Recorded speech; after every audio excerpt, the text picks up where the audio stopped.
তৃতীয় দিনে অনেক চেষ্টার পরও নিয়ন্ত্রণে আসেনি সুন্দরবনে লাগা আগুন। শনিবার সকালে সুন্দরবন পূর্ব বন বিভাগের ধানসাগর এলাকার কলমতেজিতে আগুন লাগে। দুপুর থেকে রাতভর চেষ্টায় আগুন নেভাতে সক্ষম হয় বন বিভাগ এবং ফায়ার সার্ভিস। পরবর্তীতে রোববার সকালে কলমতেজি এলাকা থেকে ড্রোন উড়িয়ে কয়েক কিলোমিটার দূরে 23-এর ছিলা এবং শাপলার বিল এলাকায় আগুন দেখতে পান বনকর্মীরা।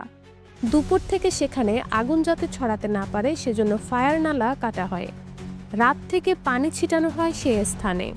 এখনো বিভিন্ন স্থানে থেকে থেকে আগুন জ্বলছে। কাজ করছে ফায়ার সার্ভিসের 10টি ইউনিট সহ বন বিভাগ এবং অর্ধশত স্বেচ্ছাসেবকরা। সবার সহযোগিতায় আগুন অনেকটাই নিয়ন্ত্রণে রয়েছে বলে জানান ফায়ার সার্ভিসের কর্মীরা। আগুন চারদিকে ছড়িয়ে না পড়লেও পুরোপুরি নিয়ন্ত্রণে আনতে পারছে না ফায়ার সার্ভিস। তবে আগুনের প্রকোপ অনেকটাই কমেছে বলে জানা গেছে। জোয়ারের সময় ভোলা নদীতে পানি না থাকায় আগুন নেভাতে বেগ পেতে হচ্ছে সুন্দরবন পূর্ব বন বিভাগকে।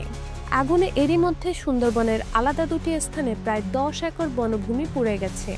পানির উৎস দূরে থাকায় এবং ভাটার কারণে নদী শুকিয়ে যাওয়ায় আগুন পুরোপুরি নিয়ন্ত্রণে আনতে বেগ পেতে হচ্ছে বন বিভাগ এবং ফায়ার সার্ভিসকে। গতকাল বিকেলের আগ পর্যন্ত ভাটার কারণে নদীতে পানি না থাকায় পাম্প বসানো সম্ভব হয়নি।